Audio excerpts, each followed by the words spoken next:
रो लीजिए, अगर आंखों में ही रुकी रहें तो कांच बन जाती हैं ये बूंदें। आज बह निकली हैं, बह जाने दीजिए। इंसान जब सबके सामने रोने की हिम्मत पा लेता है तो समझ लेना कि वो सबके सामने अपने किसी भी सच को स्वीकार करने की हिम्मत पा चुका है। दिलावर जी का क्रूर चेहरा सभी ने देखा, लेकिन इस क्रूरता के पीछे दिलावर जी क्या छुपा रहे हैं ये कोई नहीं देख सका।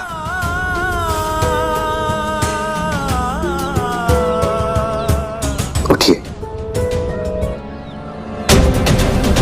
हम सभी में कुछ त्रुटियां, कुछ कमियां, कुछ दोष होते हैं। कुछ कमियां ऐसी होती हैं जो पूरी दुनिया को दिखाई देती हैं, और कुछ ऐसी जिन्हें हम खुद भी देख नहीं पाते हैं। अगर हमें दूसरे की कमियां दिखाई दे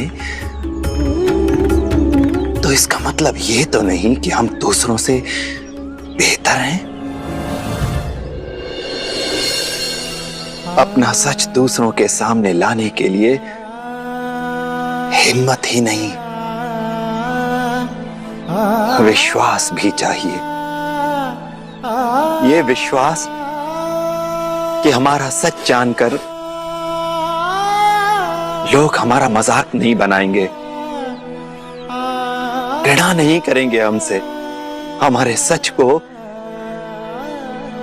अच्छाई और बुराई के तराजू में नहीं तौलेंगे वो। रास्ता दिखाओ साईं, साईं ओ साईं। मुझे कुछ अजीब सा महसूस हो रहा है। ऐसे लग रहा है जैसे मैं बंधनों से आजाद हो रहा हूं।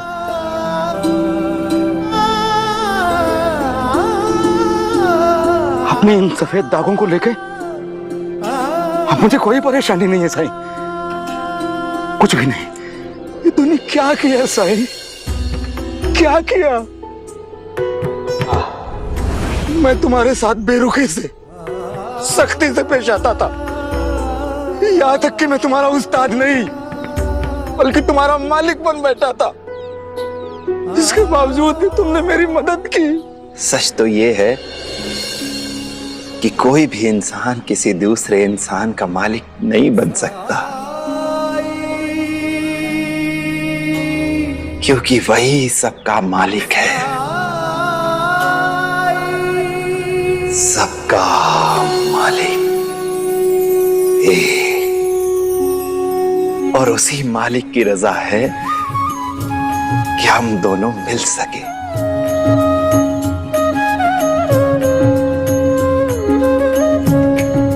मुझे माफ कर दो साईं,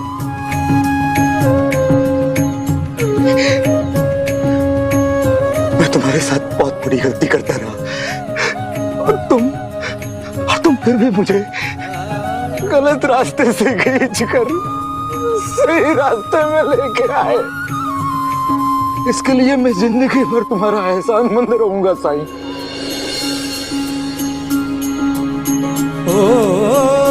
अब सब लोगों से मैं माफी मांगता हूं।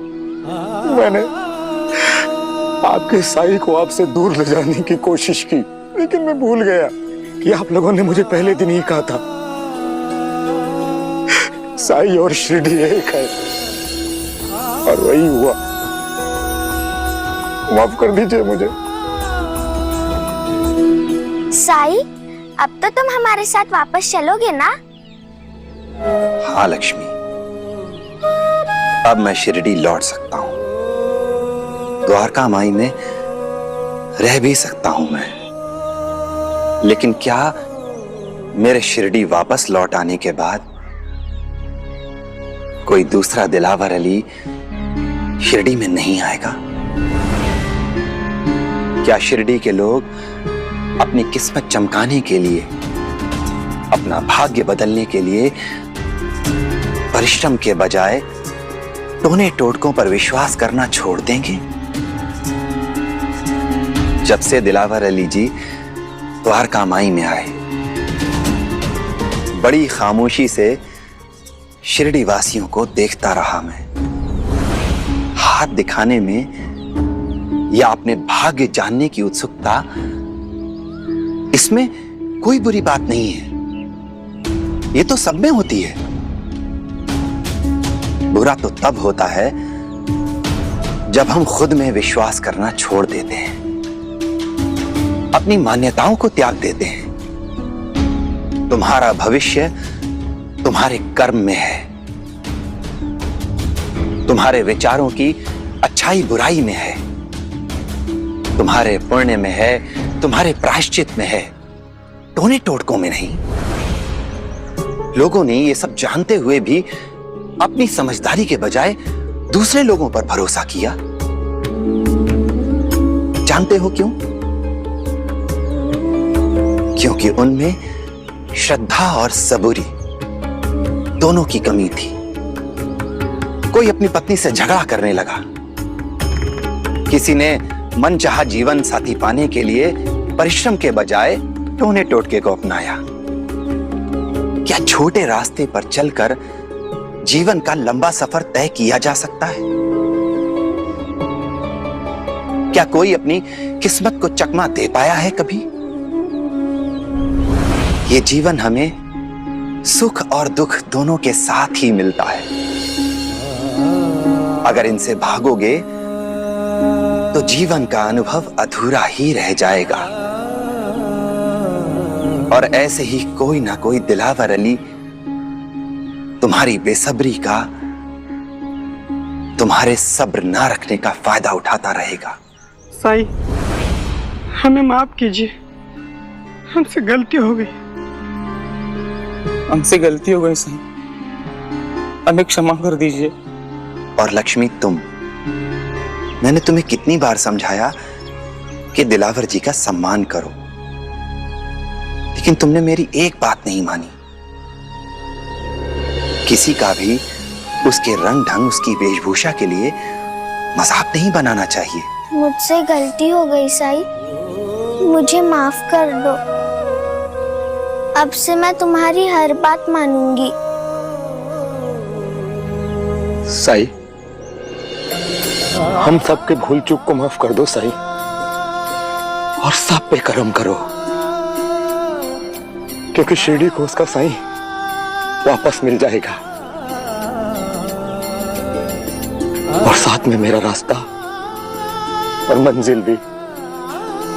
तुम हमेशा तारीफ करते थे ना कि मैं कुरान पढ़ लेता हूँ, बहुत अच्छी बातें कह लेता हूँ। साईं, तुम्हारी उसी सलाह पे मैंने ये फैसला किया कि मैं अब सबसे अच्छा उस्ताद बनूंगा और मदरसे में बच्चों को तालीम दूंगा, उनकी परवरिश करूंगा, ताकि वो बेखौफ मुझसे इल्म हासिल कर सके। ये तो बहुत खुशी की बात है। इस बात पर मुंह तो मीठा किया जाना चाहिए। नहीं साईं, लड्डू मैं बांटूंगा अपने हाथों से।